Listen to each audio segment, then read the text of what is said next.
एक सलाह ॾियो दोस्त दिल जाए ॾियो मूंखे हिक सलाह ॾियो दोस्त दिल जाए ॾियो मूंखे हिक सलाह ॾियो दोस्त दिल जाए ॾियो मुंहिंजो जानी छिनण वारी पियो करे मूंखे हिक सलाह ॾियो दोस्त दिल जाए ॾियो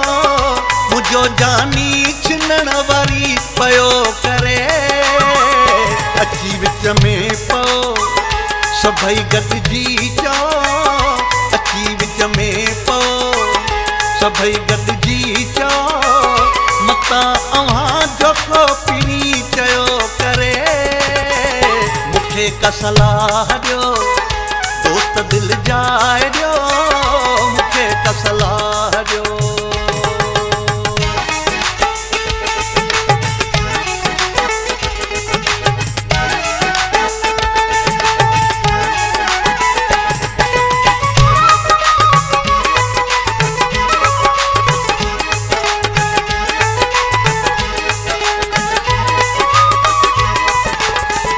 मिंथू करे मां यार थको हाँ दिल बरज दर ते वेठो यको हाँ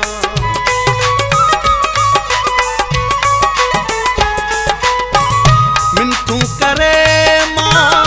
यार थको हाँ दिल बरज दर ते वेठो यको हाँ नथो मूं सां ठहे नथो ज़िद तां लहे नथो मूं सां ठहे नथो ज़िद तां लहे मुंहिंजो जानी मूंसां कहर वियो करे मूंखे हिक सलाह ॾियो दोस्त दिल जाए ॾियो मूंखे हिक सलाह ॾियो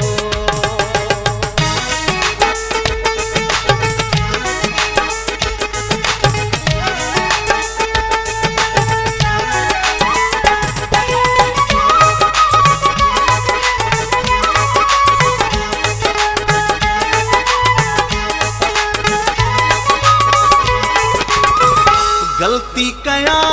हा दुख कोन थिए हा केॾी सज़ा मूंखे पोइ भल ॾिए हा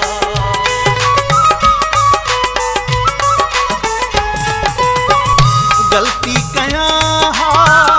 दुख कोन थिए हा केॾी सज़ा मूंखे पोइ भल ॾिए हा मूंखे दुख थिए न हा भली परचे न मूंखे दुख थिए न भली परचे न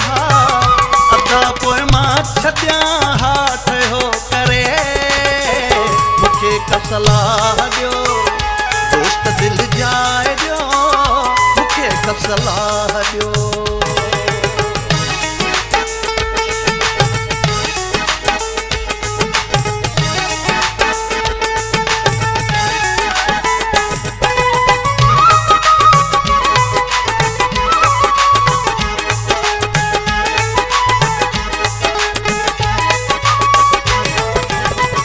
जानब जमाली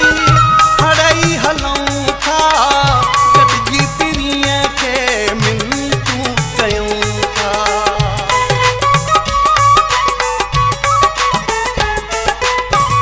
जानब जमाली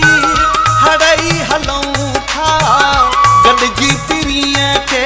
मिंथू कयूं था न वक़्तु विञाए जो सुणे खे मञाए जो न वक़्तु विञाए जो सुणे खे मञाए जो जीअं अॻ में हुयो अहिड़ो ॾियो करे मूंखे हिक सलाह ॾियो दोस्त दिल जाए ॾियो मूंखे हिक सलाह ॾियो दोस्त दिल जाए ॾियो मुंहिंजो जानी छिनण वारी पियो करे अची विच में पओ सभई गॾिजी चओ अची विच में पओ सभई गॾिजी चओ मतां अव्हां जो पीड़ी